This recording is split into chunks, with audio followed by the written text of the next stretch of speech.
They are the most common species of bird on Earth. 52 billion spread over 5 continents. 7 times the human population. Chickens. They're all around us. But how much do we really know about them? One thing is sure. Our planet has become their planet.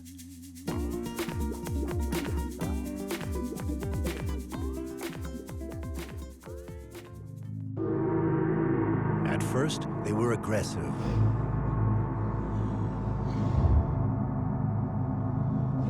Combative.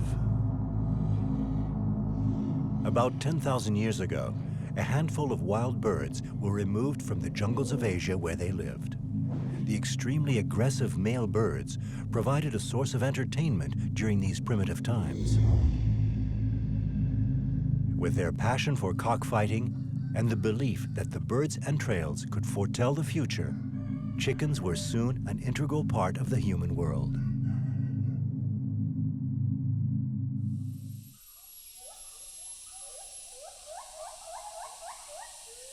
Khao National Park in Thailand. It all began in a forest just like this. A species of wild bird lived long ago in the jungles and dry forests of Southeast Asia.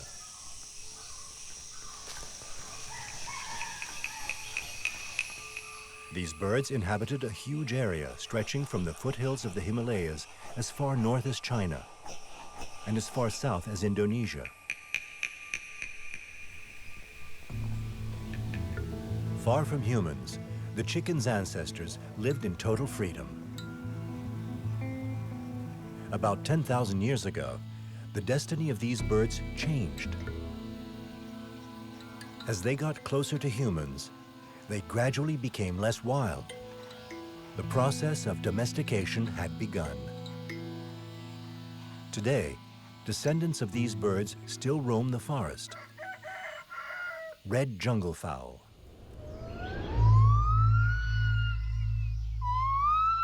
Khao National Park is home to a group of wild junglefowl. In the 800 square miles of impenetrable jungle, the red junglefowl keep their distance. They have retained their fierce distrust of humans. While they enjoy complete freedom, they don't have the benefit of human protection, and predators are all around.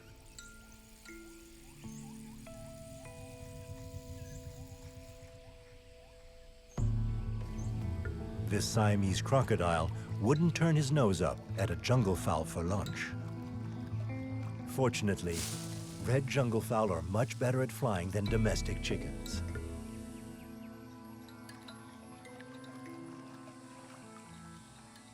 Well out of reach, 30 feet above the river, the junglefowl waits patiently in its tree until the danger passes.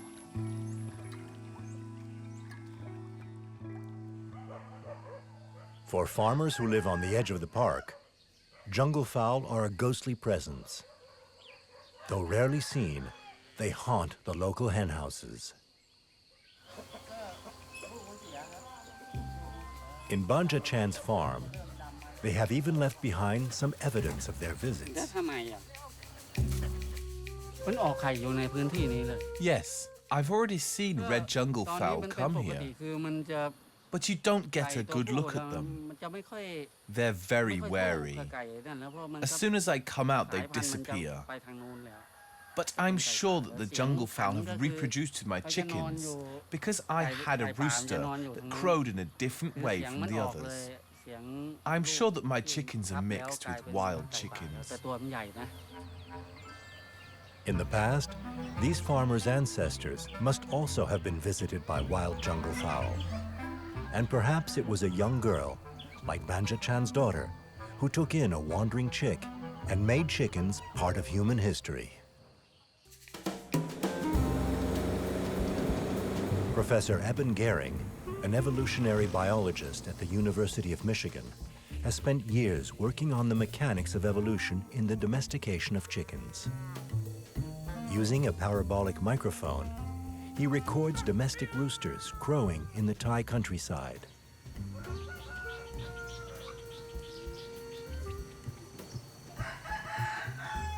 Then, he compares them to the crows of red junglefowl. But to find the wildfowl, the biologist has an uphill battle.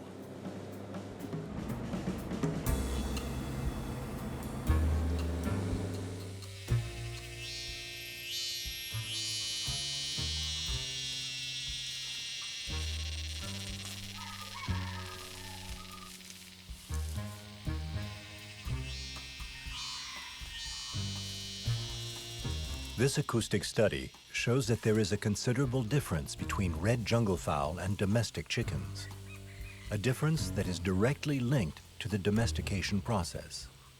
Domesticated chicken produces a call that we all know from backyard farms, which is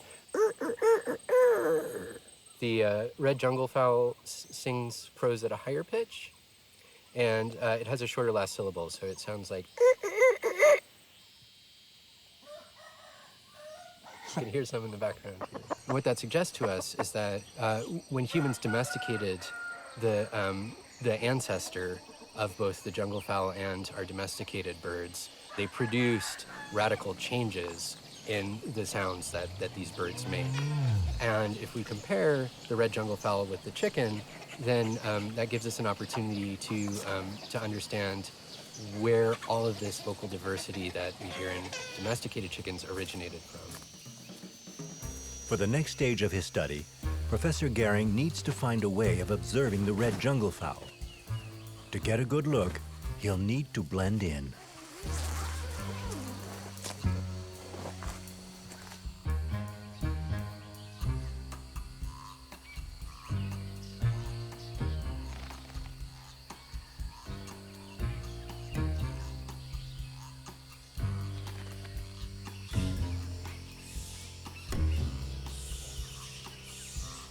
After waiting for hours, a flock of fowl finally appears.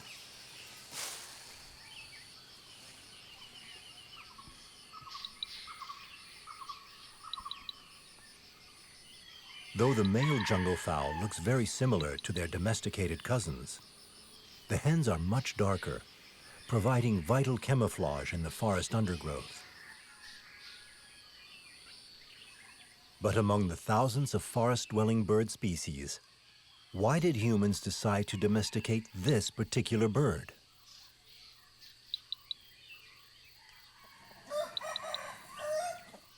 There are many features of the red junglefowl that may have been important in domestication. An ability to adapt to different types of environment, an ability to very easily convert excess resources into growth and reproduction.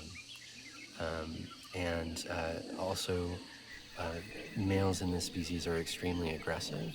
The best available evidence from archaeology and anthropology suggests that that the original domestication of the chicken may not have been for food production, but actually for sport fighting and fortune telling. The ability to adapt, their high metabolism, but above all their fighting skills and the fortune-telling innards, these attributes would confirm the destiny of this bird. Removed from their forests, the junglefowl would become chickens, the first birds domesticated by mankind. Leaving their original home in Asia, domesticated chickens set out to conquer the world. The first wave of migrants headed east. Polynesians took them on board their pirogues.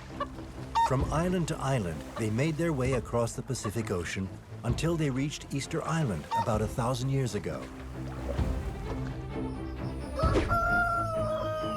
Some genetic studies even claim that chickens reached America 300 years before Christopher Columbus. The second wave headed west. Taking advantage of emerging trade routes, chickens invaded the Middle East. About 3,000 years ago, they reached Egypt. Then, about 500 years later, they arrived in Europe. In a space of a few thousand years, humans had introduced their trusty chickens to the four corners of the globe. And in the last decades, the fearless fowl even staked a claim to one of the few territories that remain chicken-free, the biggest city in the United States, New York.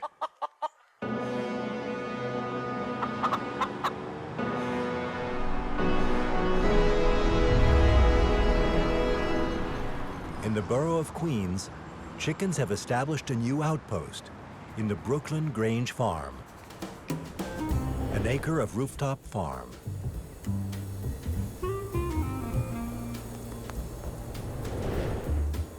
A huge oasis of green in the middle of the urban jungle. 75 feet above Northern Boulevard, this agricultural island produces 20 tons of fruit and vegetables every year.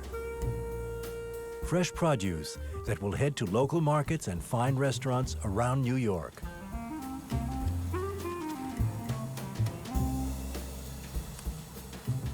The founders of the farm also introduced 12 chickens. A dozen poultry pioneers faced with the challenge of an urban lifestyle. Bradley Fleming is the manager of this unusual farm. Although he came from a traditional farm in the country, Bradley has proved that it's also possible to farm in the biggest city in the U.S. It's a farm and it's on a roof, big industrial building, and we have another site in Brooklyn that's an acre and a half about, so 2.5 acres total on rooftop space, which is not a lot of ground space in the city, so figured look up and do it on the roof. As well as supervising agricultural production and managing volunteers, Bradley is also in charge of the chickens. And with a mere 10 inches of soil on the farm, the poultry play an important role. So we have about a dozen chicks at each farm, all hens, no roosters, and we eat their eggs, which are delicious, good to have around. We sell a few at market. We do use their manure and the compost, and it's good, provides good nitrogen for the soil. It's not a huge input into the farm, but every little bit helps. In keeping with their urban setting, the Brooklyn Grange chickens are assertive individuals. Tension between the hens can run high, and feeding time brings out the worst. In all chicken coops, especially when there is no rooster, access to food is directly related to a hen's dominance. And right at the bottom of the hierarchy is Wiggy. Her poor status can be seen clearly from the state of her plumage. The front runners of the flock, Barbara and Grandma, systematically prevent her from getting near the food.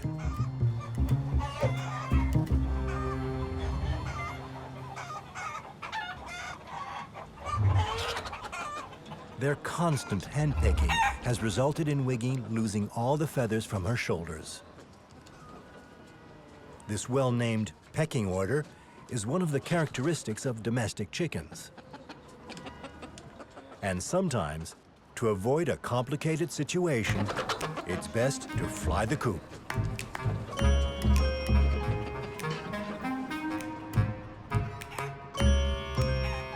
For them, just hanging out in their coop, it's good days when they get to get out and run around and stretch their legs. I always love letting them do that. We had one that flew over the edge, and she made it. She didn't die, but she got away. We didn't catch her, and I heard a few stories about her. People would come and say they saw her around the neighborhood, so I'm sure somebody took her in. For the last 10 years, chickens have been staking their claim in urban farms around the world. Paris, Tokyo, Los Angeles, Shanghai, all the big cities now lie within their reach. This trend may result in chickens becoming a distinct urban species. Over the last 10,000 years of global domination, chickens have undergone major physical changes. Farmers use selective breeding in order to manipulate the chicken's characteristics. Jean-Claude Periquet is one such breeder. In his farm-cum-laboratory, he has been changing the shape of chickens over the last 50 years. He specializes in creating miniature or bantam versions of French breeds.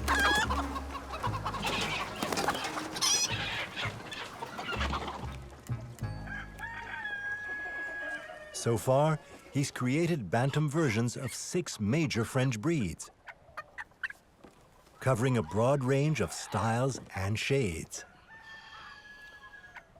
But his masterpiece is an entirely new French breed that he has created from scratch, the Meusienne, available in both large and small.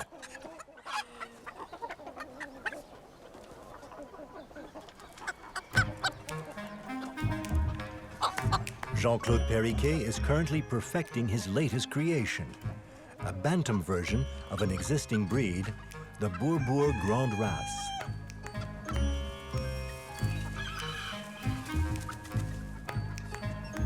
To do that, he is trying to mate chickens from 2 different breeds, a bantam Sussex hen and a bantam Sunheimer cock.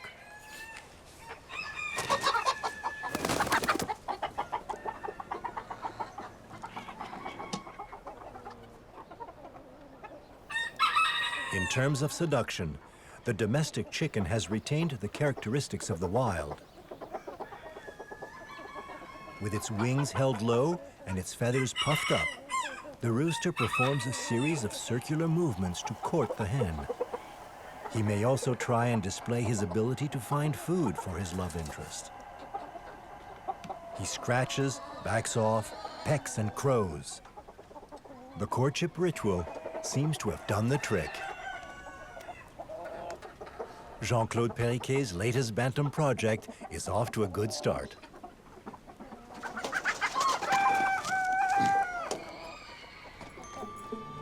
Agricultural and aesthetic criteria are not all the breeders look for. Sometimes their work focuses on unseen elements. In Monsieur Periquet's farm, this unassuming-looking Denizli rooster is the crooner of the coop. With a lung-busting 21 seconds, he holds the European record for the longest crow. But far from the pressure of competition, he can sometimes beat his official record.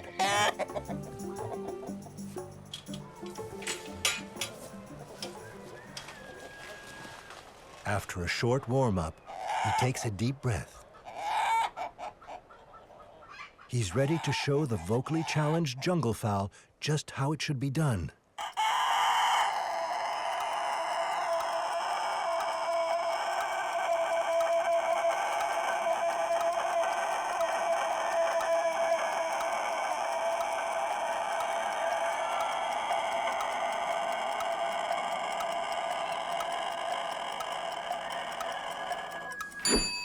Yes, he's beaten the European record by 7/100th of a second. Nobody really knows how the Denizli rooster is able to sustain his crow for so long. Some breeders believe they may have a higher lung capacity than normal. Others think the lower, quieter crow uses less air. This vocal talent has little advantage in terms of survival, but he's the Pavarotti of poultry, a nightmare for the neighbors.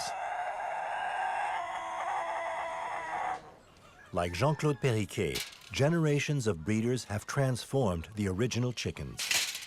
Beginning with one single type of bird, they have managed to create a multitude of shapes, colors, and crows. Chickens are now more diverse than any other bird on Earth.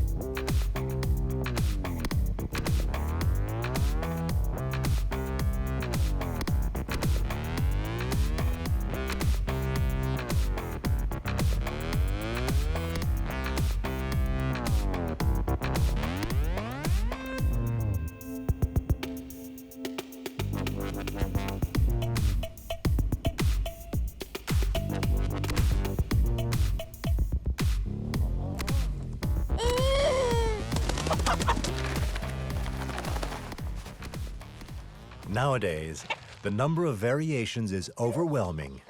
So breeders have put in place a set of criteria allowing them to classify and grade chickens. Every 3 years, breeders come from all over Europe to take part in a huge show where chickens are judged using these criteria in order to find the best of each breed.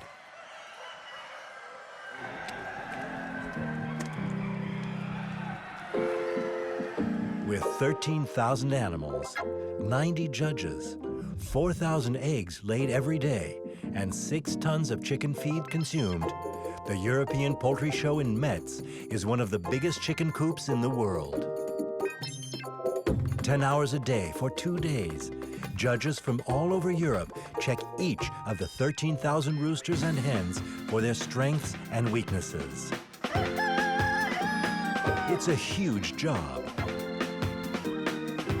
At the end of the show, each judge will have inspected more than 180 chickens. The winning animals will provide the benchmark for the next reproductive season.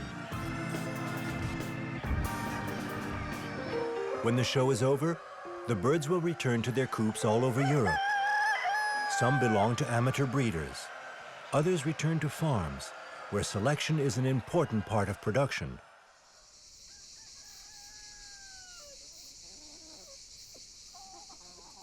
The chicken owes a large part of its success to farming. It has become one of the mainstays of human consumption. This passion for poultry is the result of 2 things: the universally appreciated taste of its meat and its remarkable capacity to lay eggs almost every day. In the wild, chickens only lay for a few days each year.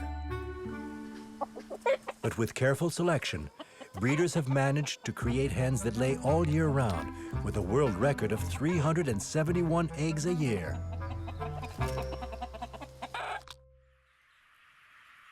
For 70% of hens, egg production takes place in factories. Battery hens spend their lives standing on a wire mesh surface slightly larger than a letter-sized piece of paper. In these cages, there's no grass, no roosters, and no room to stretch their wings, a far cry from their life in the wild. Their lives are short, a year spent in a deafening warehouse before being killed as soon as egg production diminishes. Chickens raised for meat share the same fate. 75% of the world's chicken meat comes from industrial farms.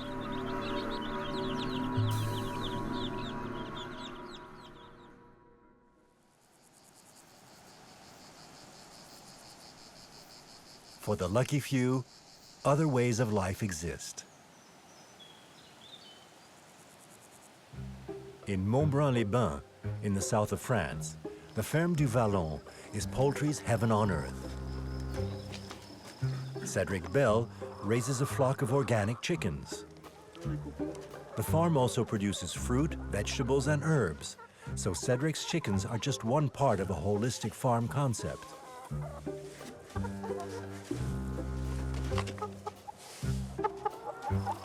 His entire production is sold locally in nearby markets.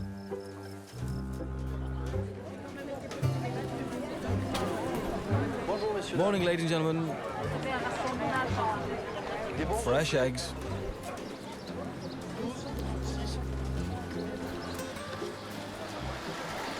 At the Ferme du Vallon, the chickens have found their haven, a place where production and well-being go hand in hand.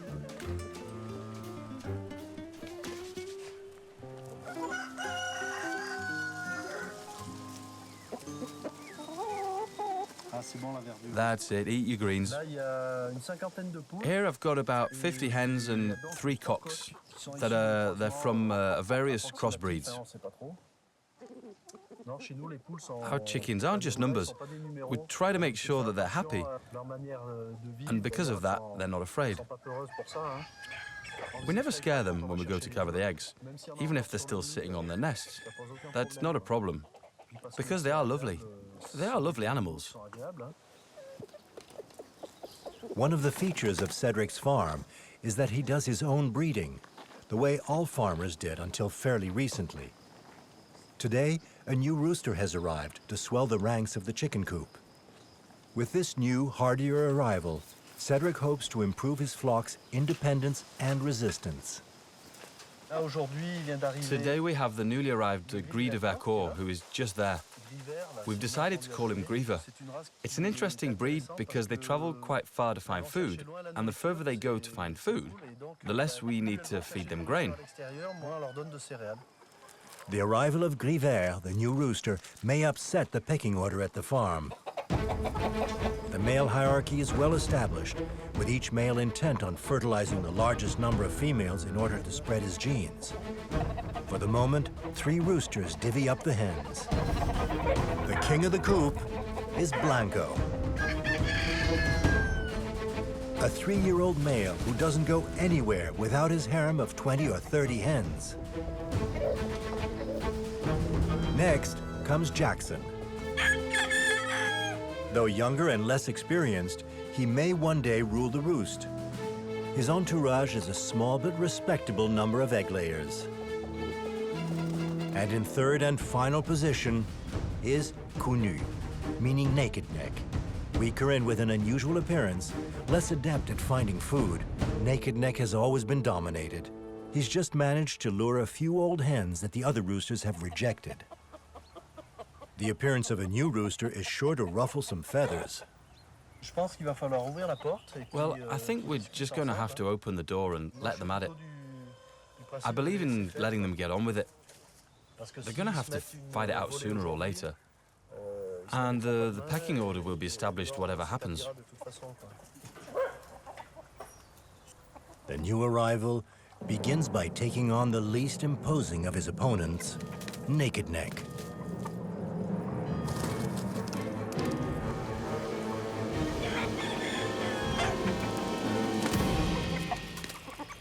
Piece of cake.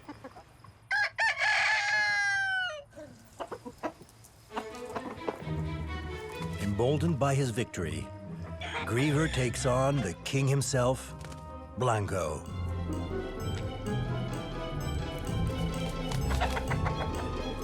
He even has the nerve to confront him on his own turf.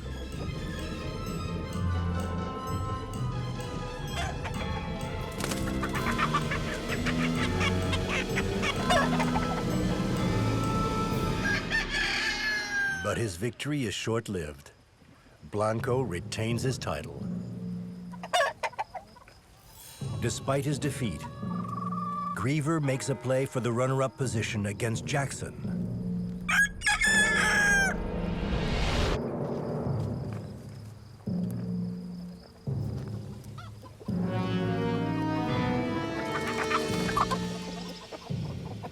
The fight is over before it begins. Jackson makes short work of the intruder and stays in second place. For Griever, now in third place, just ahead of Naked Neck, the first night at the farm may be a long one. Places in the coop are at a premium, and, like the number of hens in a harem, is a direct reflection of a male's rank.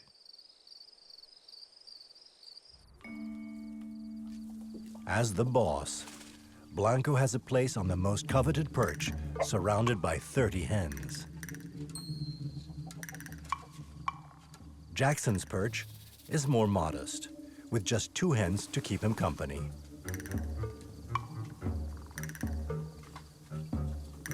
Naked Neck has been relegated to the bin, with a few old birds. But there's no sign of the new arrival.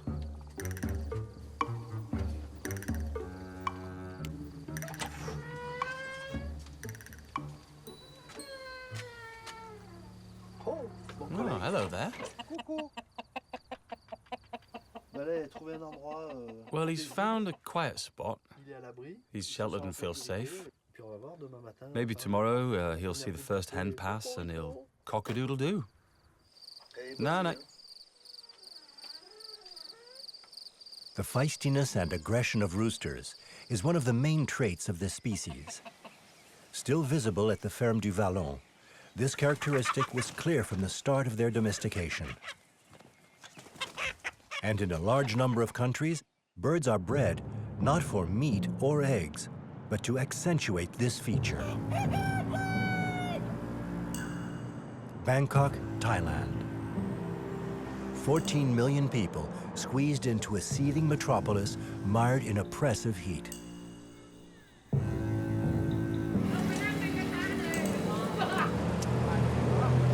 The Thai capital is also the nerve center of one of the oldest forms of human entertainment, cockfighting.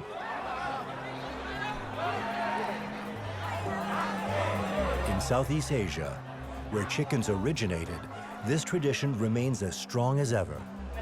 Every weekend, tournaments bring thousands of people from all over the country.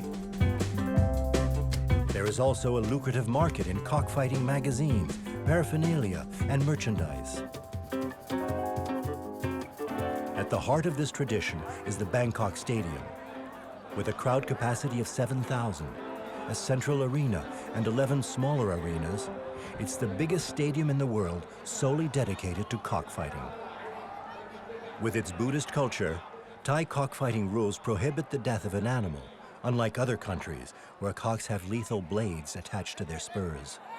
In fact, the dangerous spurs that protrude above the claws are secured with felt and tape in order to avoid serious injuries. In Thailand, the birds box and points are counted.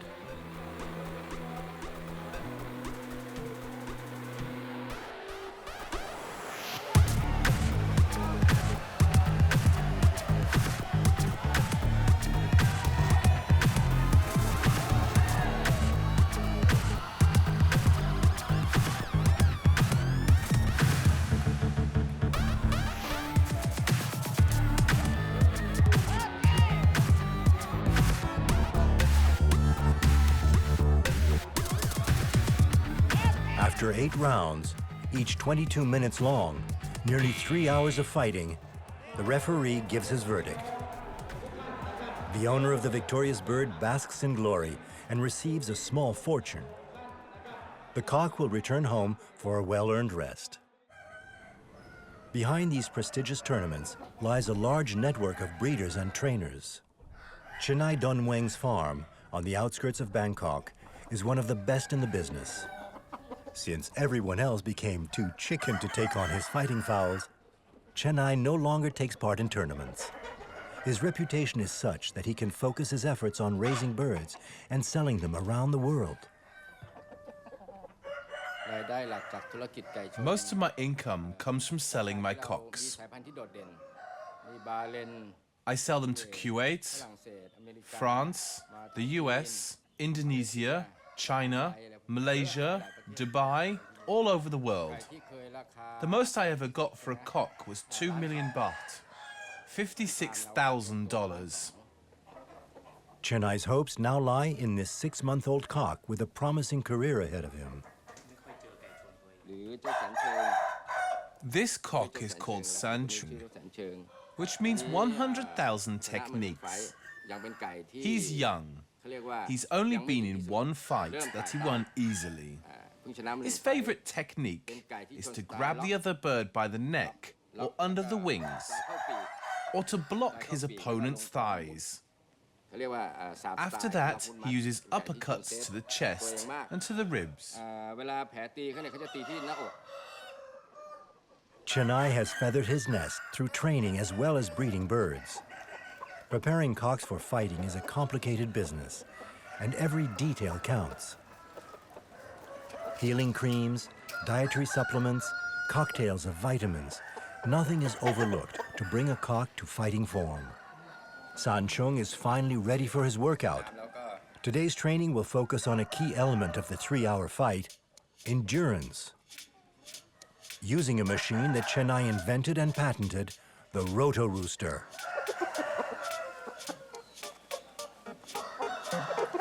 To make Sanchung run, he needs to be motivated. And nothing motivates a fighting cock quite like another fighting cock.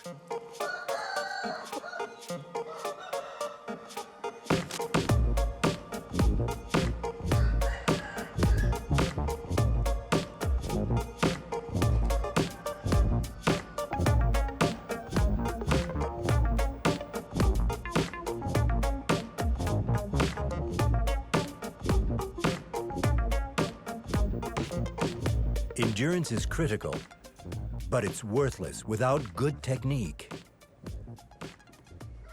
To put San Chung through his paces, the trainer brings in his favorite sparring partner, Seima.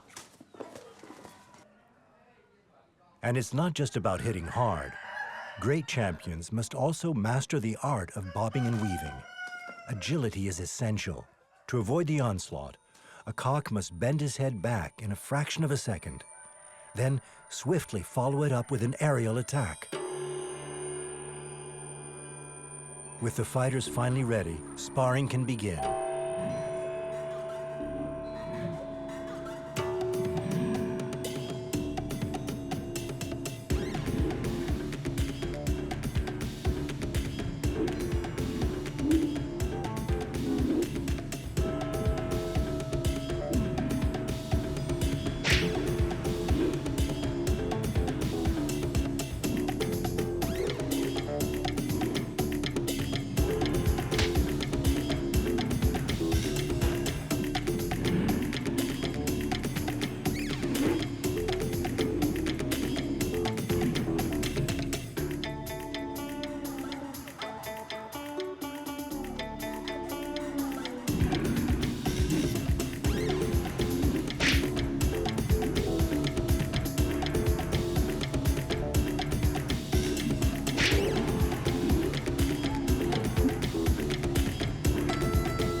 San Chung has a long career ahead of him. Perhaps one day he will become the Grand Master of his 1,000-year-old lineage. Along with agriculture, the art of cockfighting is one of the major factors that has influenced the proliferation and expansion of the chicken family. And more recently, chickens have been embraced by a new movement. A movement that is preparing for when the going gets tough. Survivalism. Sedgwickville, Missouri, the heart of the American Midwest. This is where Curtis Wagoner and his extensive family have established their base camp. An ex-Marine, Curtis is one of the many Americans who are preparing for doomsday. And with 10 children and more than 30 grandchildren, he spends a good deal of his time training his family for any eventuality. It could be a financial collapse, it could be a natural disaster, earthquake. There's so many things, like when they had the terrorist attack in 2001, and they had all the flights, were grounded. I mean, nobody was going anywhere. If something similar to that were to happen where you had, let's say all the trucking were to stop. I mean, grocery stores only have enough supplies for about 3 days. People start getting hungry. They look at their, they see their kids getting hungry. Parents are going to do everything and anything they can to feed their children. Faced with these potential threats, Curtis came up with a plan. How old is Ella? Plan A, hunting for survival.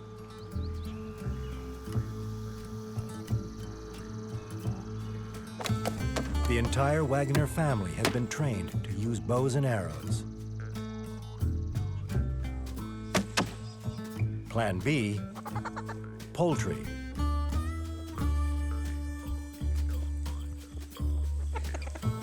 Come on, you guys. If there is a major disaster and wild food sources are wiped out, Curtis will rely on his flock of chickens to provide his family with protein. So we have 7 of the production red hens, and then we have 2 of the Rhode Island red roosters. And those are our breeders. We use the roosters to breed with 1 or 2 of our females, and then we keep them set aside so that they will sit on the nest, because that's all part of what we try to do is sustainability. And the only way we can do sustainability and have self-reliance is if we keep replenishing our stock without having to go outside of our facility to do it. Yeah, this is the brooder box. And we use this to keep the chickens warm, the baby chicks warm. It's got a light that we mount on the top. You know, we don't need a lot of egg layers. You know, you can only eat so many eggs in a day. So the excess that we have that we could butcher and have chicken meat then for cooking.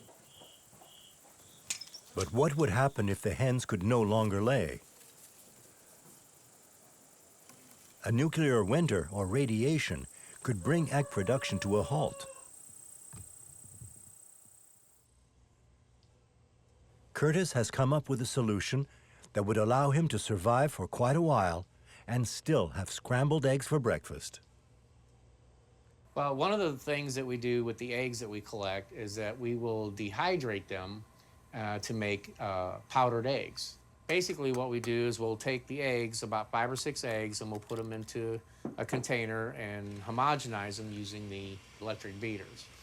And then we use a dehydrator. This mixture will get poured on here, and then it'll sit for about, 4, 5, 6 days to completely dry it out. This is one that's done here.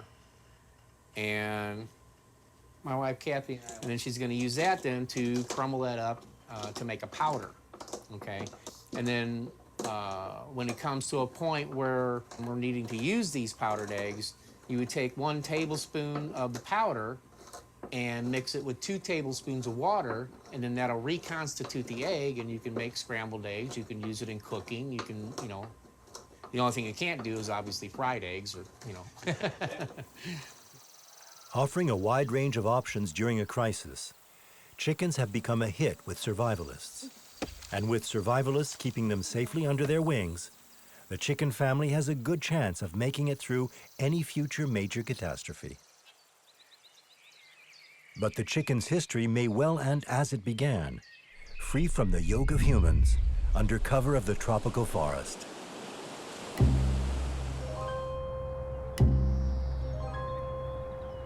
Kauai, the 4th largest of the Hawaiian Islands. Over the last 2 decades, this small volcanic rock has become a sanctuary for chickens. Thousands of feral chickens have taken over the 24-mile-long island and the various ecosystems that it has to offer. High-altitude forests, urban areas, and even the beaches, chickens have made Kauai their kingdom. A kingdom where chickens are masters of their own destiny. After 10,000 years of domestication, these chickens have flown the coop and returned to the wild. This return to their roots began with a group of fugitives, chickens on the run. In 1982 and 1992, 2 cyclones devastated the island.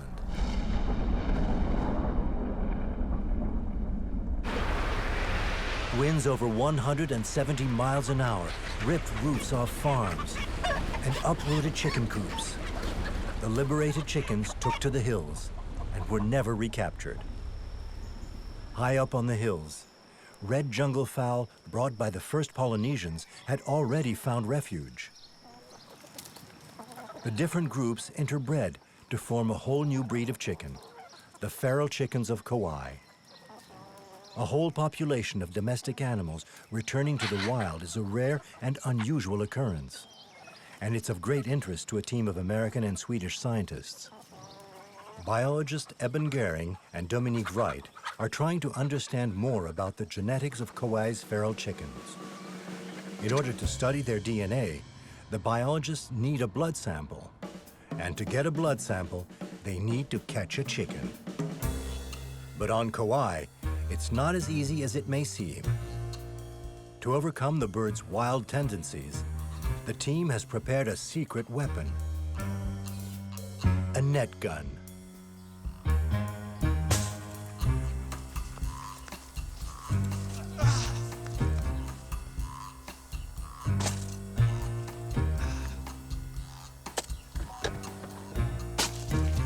Oh gosh, got it. Get it. Go. Oh man. Go.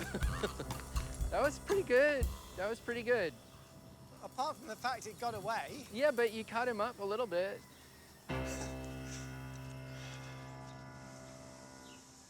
The feral chicken of Kauai lives up to its name.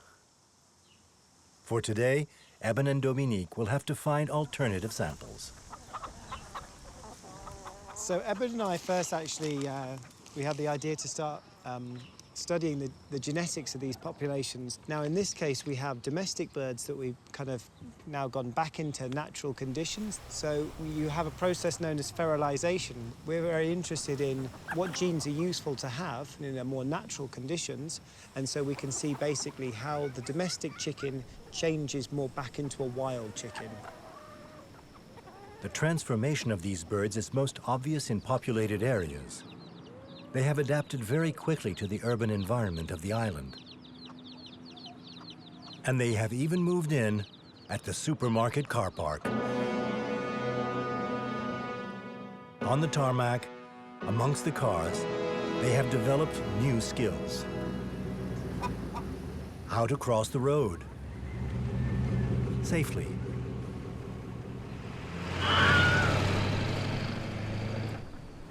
How to supplement one's diet.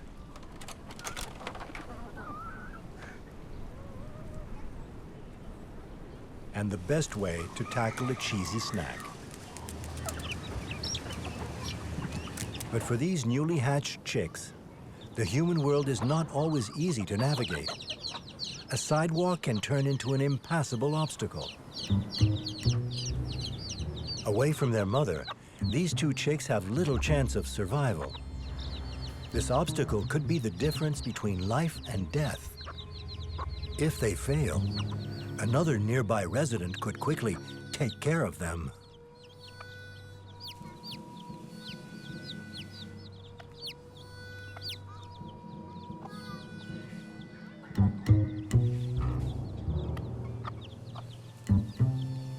The first one has made it.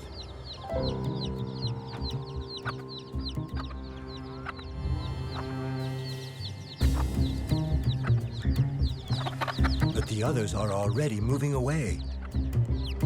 It's now or never for the last chick.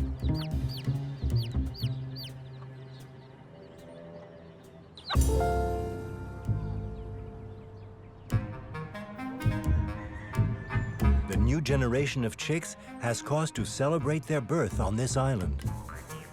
Born free, it seems they will stay that way for the foreseeable future. Far from everywhere on their paradise island, the feral chickens of Kauai have become an example for chickens all over the world. A symbol of hope for the 52 billion inhabitants of this chicken planet.